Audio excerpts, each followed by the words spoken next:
நந்தகுமார்.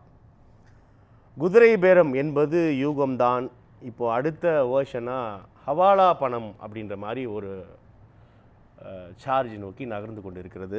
ஏறக்குறைய ஒரு மாதமாகவே நம்மளும் தொடர்ந்து இதை பேசிட்டு தான் வரோம். குதிரை பேரம் அதனூடாக பெரும் நிறுவனங்கள் மூலமாக ஹவாலா பணம் கூட வந்திருப்பதற்கான வாய்ப்புகள் இருக்குது அப்படின்னா நிறைய பேர் அந்த கருத்துக்களை பகிர்ந்து வருவதை நம்ம பார்க்குறோம். நீதிமன்ற கதவுகளை தட்டியிருக்கிறது, நீதிமன்றமும் நிறைய அறிவுறுத்தல்களை வழங்கியிருக்கிறத நம்ம பார்க்குறோம். இந்த விவகாரம் அரசியல் ரீதியாக மக்களிடம் இருக்கக்கூடிய கோரிக்கைகள் அல்லது மக்களுக்கு தரப்பட்ட வாக்குறுதிகள் மடைமாற்றப்படுகிறதா அப்படின்னு ஒரு வாதம் முன்வைக்கப்படுது. மற்றொரு தரப்பில் உறுதியாக திமுக இதன் பின்னணியில் குதிரை பேரத்தில் ஈடுபடுவதாக சொல்லி இந்த ஆட்சியை கவிழ்ப்பதற்கான வேலைகளில் ஈடுபட்டு கொண்டிருப்பது அப்படின்னு மற்றொரு தரப்போட வாதம். ஸோ பொலிட்டிக்கலாக நம்ம பார்க்க வேண்டியதாக இருக்குது, கவர்மெண்ட்டாகவும் பார்க்க வேண்டியதாக இருக்குது. எப்படி பார்க்குறீங்க நந்தகுமார்? இது ரொம்ப சமீப காலமாகவே பெரிய ஹாட் டாப்பிக்காக போய்கிட்டு இருக்கு. இது செந்தில் பாலாஜி அவர்களுடைய பெயில் பெட்டிஷன் மேலே உண்டான வாதத்தில் அவங்க தரப்பு வக்கீல் வச்ச வாதங்கள், அரசு தரப்பும் இன்னைக்கு அப்டேட்டாக தான் எதிர் தரப்பும் அதுதான் வச்சுருக்காங்க.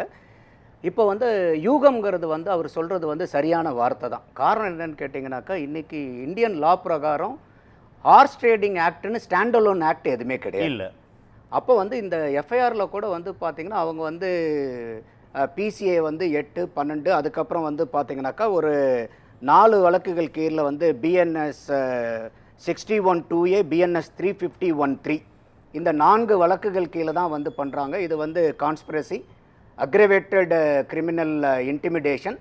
அடுத்தது பார்த்திங்கனாக்கா அரசு ஊழியர்களுக்கு லஞ்சம் கொடுக்கறது, அரசு ஊழியர்களை அவங்களுடைய கடமையை செய்யாமல் அவங்கள அபட்மெண்ட் பண்ணுறது. ஸோ இந்த 4 தான் பண்ணியிருக்காங்க. அவர் சொல்கிறது யூகங்கிறது தான். அப்போ என்னென்னா இந்த இன்வெஸ்டிகேஷன் ஏஜென்சி என்ன பண்ணுவாங்கன்னா, இந்த 4 கேசஸ்னுடைய அடிப்படையில் விசாரணைக்கு எடுத்து அதில் எந்த இடத்துல இந்த மாதிரி இது ஒரு தியரி, ஸ்பெக்குலேஷனுங்கிறது அதுதான் யூகம்ங்கிறது. அப்போ இந்த தியரி, இந்த கஸ் எந்த இடத்துல அது ரியலிஸ்டிக்காக மாறுறதுங்கிறது தான் அந்த இன்வெஸ்டிகேஷன் ஏஜென்சிஸ் அதை ப்ரூவ் பண்ணணும். அடுத்தது இந்த அளவுக்கு பெரிய அளவுக்கு பணம் ஈடுபட்டிருக்கிறனால அரசாங்க தரப்பில் என்ன சொல்கிறாங்க, இது ரைட் ராயலாக ஏர்ன் பண்ண மணியை இதுக்கு கொண்டு வர முடியாது. அப்போ இது ஒரு ஹவாலா இன்வால்வ் ஆகிருக்கிறதுக்கு சாத்தியக்கூறிகள் இருக்குது. அப்போ இந்த ஹவாலாங்கும் போதே உங்களுக்கு பிஎம்எல்ஏ ஆக்டும் வந்துடும், ஃபெமா ஆக்டும் வந்துடும் இதுக்குள்ளார. ஸோ அப்போ இது ஒரு பெரிய ஒரு வேர்டு. அவங்க இன்றைக்கி கோர்ட்டில் ஹவாலான்னு யூஸ் பண்ணியிருக்கிறது ஒரு பெரிய வேர்டு. இது சாதாரண வேர்டு இல்லை, பெரிய வேர்டு என்பதை விட ஒரு சீரியஸ் சார்ஜ். ஆமாம், சீரியஸான ஒரு ஹியூஜ் அமௌண்ட், ஹியூஜ் ஃபிகர் கூட நம்ம புரிஞ்சுக்கலாம் இல்லையா? அப்போ இது என்னன்னா, it may welcome enforcement department, it may welcome CBI enquiry also if the state wants or the investigation agency wants to further proceed with high level of investigation. அப்போ இது ஒரு பெரிய வார்த்தை. ஒரு சாதாரணமாக டக்குன்னு அவங்க இந்த ஹவாலான்னு அதில் சொல்லிட முடியாது. அப்போ இந்த இடத்துல ஒரு யூகம்ங்கிறனாலே இன்னைக்கு இன்வெஸ்டிகேஷன் என்ன சொல்கிறாங்கன்னா, நாங்கள் விசாரிக்கிறதுக்கு தான் கேட்குறாங்க அவங்கள.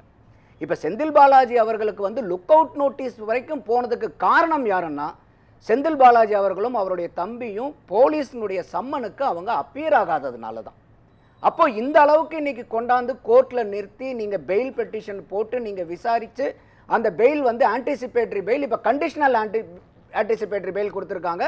காலையிலையும் சாயந்தரமும் அந்த ட்ரிப்ளிகேன் போலீஸ் ஸ்டேஷனில் போயிட்டு நீங்கள் 2 தடவை ஆஜராகணும். அப்போ கட்டாயமாக அந்த இன்வெஸ்டிகேஷன் ஏஜென்சிக்கு ஒரு நாளைக்கு ஒரு தடவை இல்லை, 2 தடவை they have to appear in front of them. அப்போ ஈஸியாக அவங்களால இந்த கேஸை இன்வெஸ்டிகேட் பண்ண முடியும். அப்போ இந்த இடத்துல ஒரு பெயில் ரிஜெக்ஷன்ங்கிறது என்ன, ஆன்டிசிபேட்டரி பெயில் சாங்ஷன் ஆகிருக்கிறதுனால அவரை நீங்கள் உடனே கைது பண்ணணுங்கிற அவசியம் கிடையாது. அவர் உங்களுக்கு நாங்களே கண்டிஷன் பண்ணுறோம் கோர்ட்டில், அவர் விசாரணைக்கு வருவார்.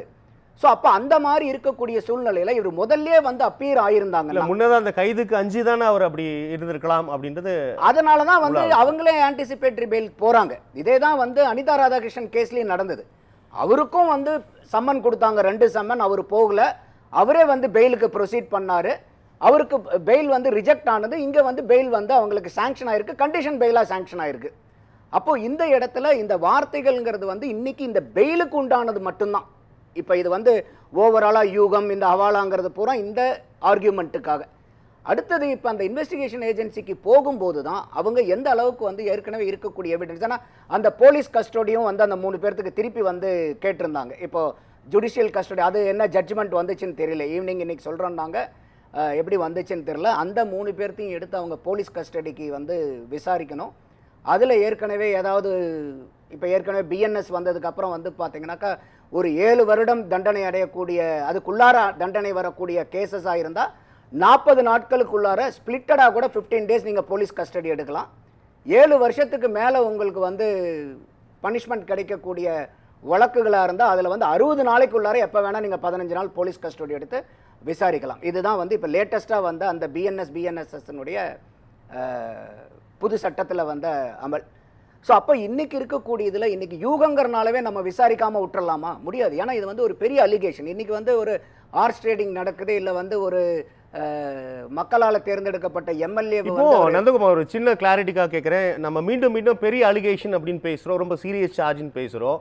ஆனால் ஒரு தரப்பில் இந்த வழக்கு இந்த விவகாரங்கள் தொடர்பாக தொடர்ந்து என்ன பேசுகிறாங்க, என்ன விமர்சனம் முன்வைக்கப்படுதுன்னா இது வந்து ஃபேப்ரிகேட் பண்ணுறாங்க, இதுக்கான கிரவுண்ட்ஸ் இல்லை, திட்டமிட்டு ஆளும் கட்சிகளால் நடத்தப்படுகின்ற வெவ்வேறு விஷயங்களை மடைமாற்றுவதற்காக திசை மாற்றுவதற்காக இவ்வாறான செயல்களில் ஈடுபடுகிறார்கள், இது முழுக்க இந்த தோற்றத்தை உருவாக்கப்படுகிறது, குற்றம் சாட்டப்படுகிறது, குற்றங்கள் உருவாக்கப்படுகிறது என்ற வாதங்கள் நம்ம பொலிட்டிக்கலாக எப்படி புரிஞ்சுக்கலாம்? குற்றச்சாட்டு நிரூபிக்கப்படாத வரைக்கும் யாரும் குற்றவாளி. அதுல எனக்கு உடன்பாடு உண்டு. Everyone is Innocent until they are proven guilty. ஆனா அதுக்காகவே வந்து நீங்க விசாரிக்கவே கூடாது.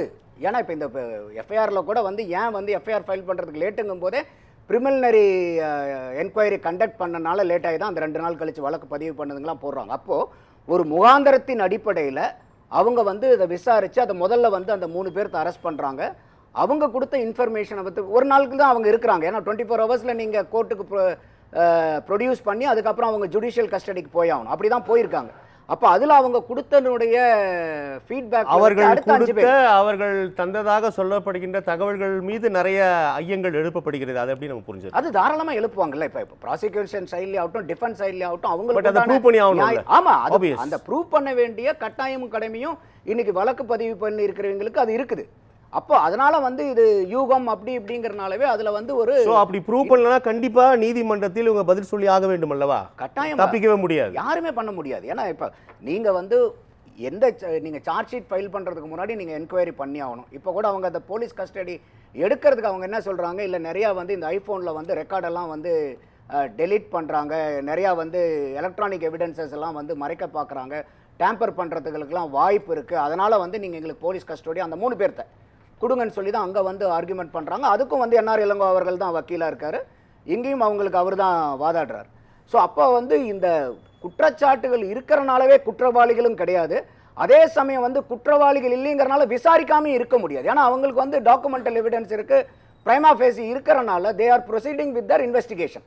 அப்போ இந்த இன்வெஸ்டிகேஷனுக்கு கோஆப்ரேஷன் செந்தில் பாலாஜியும் அவருடைய தம்பியும் பண்ணியிருந்தாங்கன்னா இந்த அளவுக்கு வந்து நீங்கள் பெயிலுக்கு போயிட்டு இந்த அளவுக்கு லீட் ஆயிருக்க வேண்டியதில்லை. அப்போ நீங்க போகாம நீங்க சம்மன் கூட பாருங்க, அண்ணனுக்கும் தம்பிக்கும் உண்டான சம்மன் அவங்க அப்பா உட்கார்ந்து கையெழுத்து போட வாங்க வேண்டிய ஒரு துர்பாகிய சூழ்நிலை.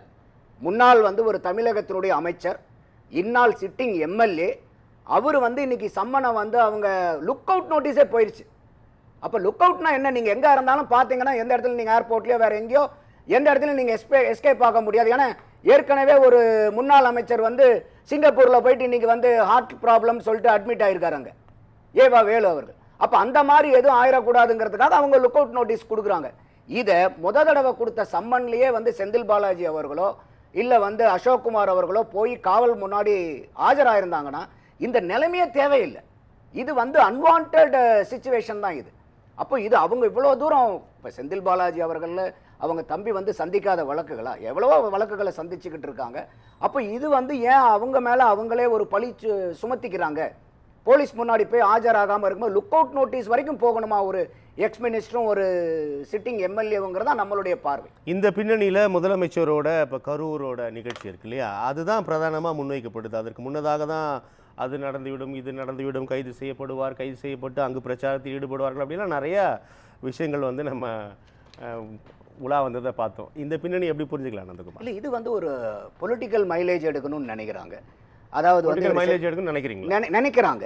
செந்தில் பாலாஜியை கைது பண்ணிட்டு அவர் அங்கே கரூருக்கு போனார்னா பாருங்க, நாங்கள் வந்து இந்த மாதிரி நடந்த இன்சிடென்ட்டுக்கு ஆல்ரெடி செந்தில் பாலாஜி அவர்களை தூக்கி நாங்கள் வந்து சிறைப்படுத்திட்டோம், அதனால பாருங்க அப்படின்னு சொல்லிட்டு இது தேவையே இல்லை. அது தாவேக்காக்கு அதை சொன்னாதான் அங்க இருக்கக்கூடிய மக்கள் வந்து இதை நம்ப போறாங்களா என்ன? இன்னைக்கு வரைக்கும் அந்த 41 குடும்பத்துல அந்த நஷ்ட ஈடு வாங்கிக்காதவங்க 1-2 பேர் இருக்காங்க. மீதி இதுவரைக்கும் யாராவது அந்த 41 குடும்பத்துல எந்த ஒரு நபராவது இதுவரைக்கும் தாவேக்கா மேல எங்களுக்கு சந்தேகமா இருக்கு, இன்னைக்கு இருக்கக்கூடிய ஐயா முதலமைச்சர் விஜய் அவர்கள் மேல எங்களுக்கு சந்தேகமா இருக்குன்னு யாராவது ஒத்த நபர் அந்த ஒட்டுமொத்த 40 ஒரு குடும்பம் 2 குடும்பம்னா கூட நீங்க ஏதோ ஒண்ணு மறைச்சு பேச இன்வெஸ்டிகேஷன் போயிட்டு இருக்குல்ல சிபிஐ. அதான் சொல்றேன். அப்ப அது 40 சொல்லன்றது நம்மளால இப்ப சொல்ல முடியல நந்தகுமார். இல்ல அவங்க முன்னாடி இருந்தே சொல்லலங்கறேன், இப்ப இல்ல. அது வேற இன்வெஸ்டிகேஷன் சொல்றேன். இப்ப அவர் தேர்தலுக்கு முன்னாடியே திமுக தரப்புல இருந்து விஜய் தான் வந்து இந்த மரணத்துக்கு பூரா காரணம்னு சொல்லிட்டு ஹைகோர்ட் ஜட்ஜ் அவர்கள் ஜஸ்டிஸ் செந்தில்குமார் அவர்கள் தீர்ப்பெல்லாம் அவருடைய தீர்ப்பு வந்ததுக்கு அப்புறம் தமிழ்நாட்டில் பார்த்தீங்கன்னா அவங்க வந்து டிக்ளேர் மட்டும்தான் கோர்ட்ல பண்ணல. ஆனா திமுக சைட்ல இருந்தும் அவர்களுடைய ஆதரவாளர்கள் தரப்புல இருந்து பேசப்பட்டது என்னன்னா விஜய் 41 பேர்த்த கொண்டுட்டாரு, அந்த அளவுக்கு வந்து இவங்களுடைய ராங் ப்ராபகண்டா. அப்படி இருந்த சூழ்நிலையில கூட எல்லாருமே அவங்க வந்து கிரிட்டிசைஸ் பண்ணது என்னன்னா அவங்க வந்து இங்க கூப்பிட்டு அவங்கள வந்து துக்கம் விசாரிக்காங்கிறது அது ஒரு பெரிய பிரச்சனையாக்கப்பட்டது. எவ்வளவோ அரசியல் வந்து தேர்தலுக்கு முன்னாடி கரூரை வச்சு வெறும் அரசியலே நடத்தப்பட்டு இருந்துச்சு. நான் நம்மளுடைய அரங்கத்தில் இருந்து பேசியிருக்கேன். கரூர் இன்சிடென்ட்டுக்கு அப்புறம் தாவேக்காக்கு வாக்கு வங்கி அதிகமாயிருக்குது இவங்க பண்ணக்கூடிய ஒரு தவறான அரசியல்னால. இதே இடத்துல உட்கார்ந்து பேசியிருக்கோம். அன்றைக்கு பேட்டி கொடுத்த அரசாங்க அதிகாரிகள், அன்னைக்கு இருந்த ஏடிஜிபி லா அண்ட் ஆர்டர், அன்னைக்கு இருந்த பொறுப்பு டிஜிபி, அதே மாதிரி வந்து பார்த்தீங்கன்னா அமுதா ஐஏஎஸ் அவர்களுடைய தலைமையிலான அந்த பேட்டி கொடுத்ததுலாம் எவ்வளோ வந்து கேப்ஸ் இருக்கு, முன்னுக்கு பின் முரணான வார்த்தைகள் இருக்குன்னு நம்ம அரங்கத்தில் உட்கார்ந்து நான் பேசியிருக்கேன். ஸோ அப்படி இருக்கும்போது இவர்கள் வந்து இன்னைக்கு செந்தில் பாலாஜி அவர்களை தூக்கி உள்ளார வச்சுட்டு அங்கே போனா தான் அப்படிங்கிறது வந்து இது ஒரு ஒரு அரசியல் படுத்துறாங்க இவங்க. இதுல நியாயம் இல்லை. ஏன் இன்னைக்கு செந்தில் பாலாஜி அவர்களுக்கு இன்னைக்கு பெயில் கிடைச்சிருச்சு, 10ஆம் தேதி விஜய் வந்து அப்ப கரூர் போகாம விட்டுருவாரா? அப்ப இது ஏதாவது ஒண்ணு பண்ணி இப்ப இவரு சொன்னாரு பாருங்க ஐயா அனிதா ராதாகிருஷ்ணன் அவர்கள், எங்களையும் பாத்தீங்கன்னா வந்து கூப்பிடுறாங்க, ஆர்ஸ் ரைடிங் பண்றாங்க, எங்கிட்டையும் கேட்டாங்க ராஜினாமா பண்ணுங்க. அப்ப எல்லாரும் சொல்றாங்கன்னு இவரும் சொல்றாரு. அப்ப அதுல சினிமால ஒரு டைலாக் பக்கத்துல அவர் சொல்றாரு, மற்றொரு பக்கத்துல ஸ்ரீவைகுண்டம் சட்டமன்ற உறுப்பினர் தாவேகா சட்டமன்ற அவர் ஒரு ஆடியோ ரிலீஸ் பண்றாரு. எல்லாமே சப்ஜெக்ட் 50 கோடி தருவதாக சொன்னார்கள் அப்படினா அவர் ஒரு சார்ஜ் வைக்கிறாரு. தாவேகா எம்எல்ஏ வந்து ஒரு ஆடியோ கொடுக்குறாரு. நம்மளுடைய கேள்வி என்ன, ஏன் சார் உங்களுக்கு ஆடியோ இருக்குல்ல, நீங்க ஏன் போய் ஒரு கேஸா ஃபைல் பண்ணக்கூடாது? இப்ப ஊத்தங்கரை எம்எல்ஏ போய் பதிவு பண்ணியிருக்காரு. நீங்க உங்ககிட்ட ஏற்கனவே பேசி உங்களுக்கு ஆடியோ ரெக்கார்டிங்கே இருக்கு, யார் பேசினாங்கிற தனிப்பட்ட நபரையும் சொல்றீங்க, யாரு கூட இருந்த 4 நபர் உங்ககிட்ட பேசினாங்கன்னு சொல்றீங்க, ஏன் போய் நீங்க வந்து கேஸ் ஃபைல் பண்ண மாட்டேங்கிற கேள்வி என்னுடைய கேள்வி. அப்போ உங்களுக்கு இருக்கும்போது நீங்க அங்க போய் ஃபைல் பண்ணக்கூடாது. ஆனா இவர் அனிதா ராதாகிருஷ்ணன் அவர்கள் வந்து தன்னை தானே அவர் சொல்லிக்கிறார், ஆமா ஆமா பாருங்க எங்களை வந்து கூப்பிடுறாங்க, என்னையும் கூப்பிட்டாங்க, கடைசியில் அவர் பெயில் கிடைச்சு வந்த போதே மறுபடியும் பாத்தீங்கன்னா 6 மாசம் இந்த ஆட்சி தாங்காது.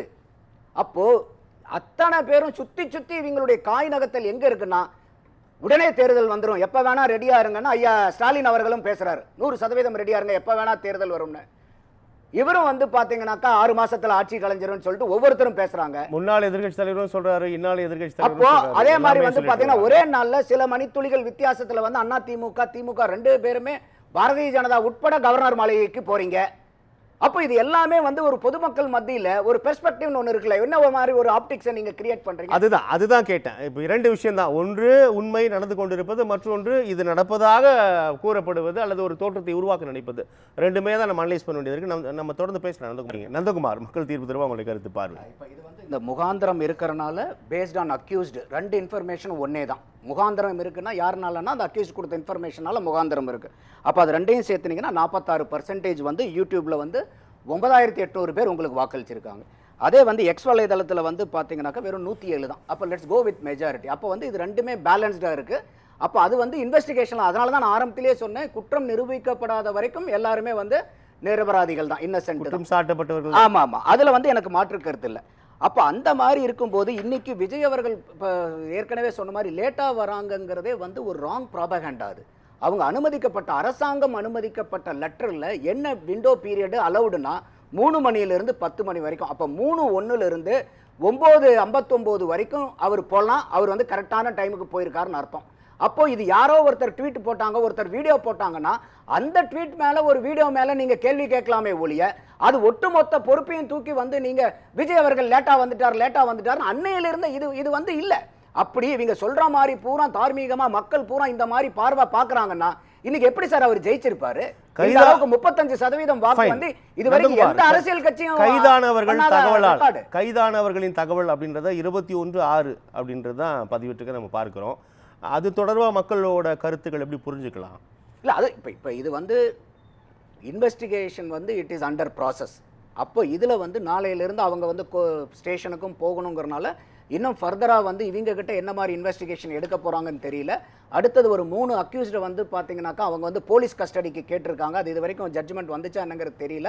அந்த 3 அக்யூஸ்டை எடுத்து அவங்க போலீஸ் கஸ்டடியில் வந்து விசாரிக்கும் போது தான் அவங்களுக்கு வந்து அந்த எங்கெங்கெல்லாம் வந்து இது அதுக்கப்புறம் விசாரிச்சது பூரா they have to connect the dots. அதுக்கு மேலே வந்து எவிடன்சஸ் வந்து அவங்க கேதர் பண்ணணும். இதை ப்ரூவ் பண்ண வேண்டிய அக்கௌண்டபிலிட்டி ரெஸ்பான்சிபிலிட்டி கவர்மெண்ட்டுக்கு இருக்கு, ப்ராசிக்யூஷன் சைடில் அவங்க இருக்கு.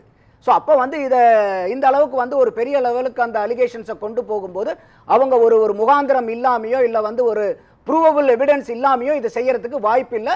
பட் இதை வந்து கோர்ட் ஆஃப் லால அவங்க ப்ரூவ் பண்ணி ஆகணும்.